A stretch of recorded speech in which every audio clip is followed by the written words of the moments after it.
వాటిలో నుండి శుద్ధీకరించమని దేవుడు ఈ రోజు మనలను దేవుడు తీసుకొచ్చాడు. హల్లెలూయా.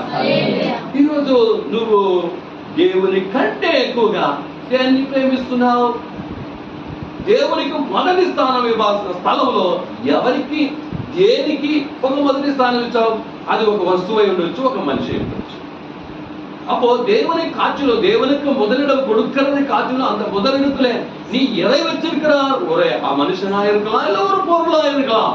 அது விக்கிரக ஆராதனை கீழே தான், ஆவிக்குரிய விக்கிரக ஆராதனை கீழே தான் வரும். இன்றைக்கு அவைகளிலிருந்து உங்களை పరిశుద్ధమాకుముడియా என்று అழைத்துக் கொண்டு வந்திருக்கிறார். వాటిలో నుండి మిమ్మల్ని పరిశుద్ధపరుచుకోవాలని దేవుడు ఈ రోజు మిమ్మల్ని తీసుకొని వచ్చారు. గమనిద్దాం, కొన్ని మాటలు మనం చదువుదాం. ఎఫెసీయులకు రాసిన పత్రిక 5వ అధ్యాయము 5వ వాగ్దాన వచనము. எபேசியர் 5ஆம் அதிகாரம் 5ஆம் வசனத்தை நாம வேகமாக தமிழ் தெலுங்குல வாசித்துக் கொண்டு போவோம். ஆனா தெலுங்குலயே சொல்லிடுவோம், நேரம் கடந்து போய் கொண்டிருக்கிறது. அப்ப வாசிக்கும் போது ரெண்டுத்தையும் வாசிக்கலாம், தப்பு இல்லை. வாசிப்போம். எபேசியர் ராసిన పత్రిక 5వ అధ్యాయము 5వ వాగ్దాన వచనం.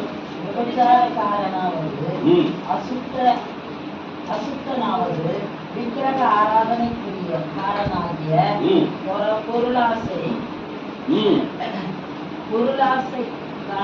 பொருள் ஆசைக்காரனாவது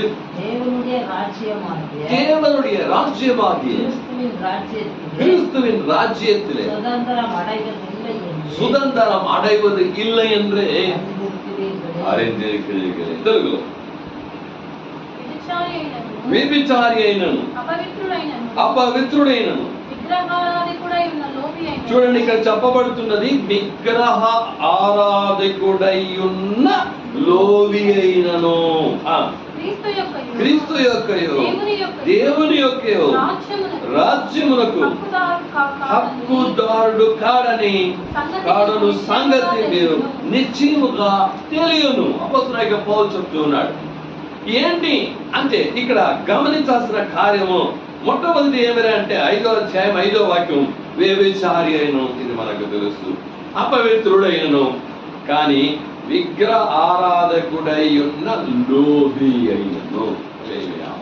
అప్పుడు ఇప్పుడు ఇక్కడ విగ్రహ ఆరాధనను దేనితో సరిపోలుస్తున్నాడంటే, తమిళ అది சொல்லப்பட்டிருக்கிறதுன்னா பொருள் ఆశை.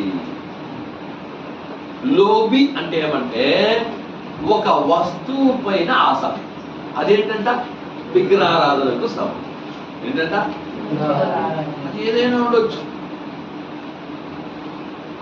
అది ఆత్మీయమైనటువంటి విగ్రహ ఆరాధన.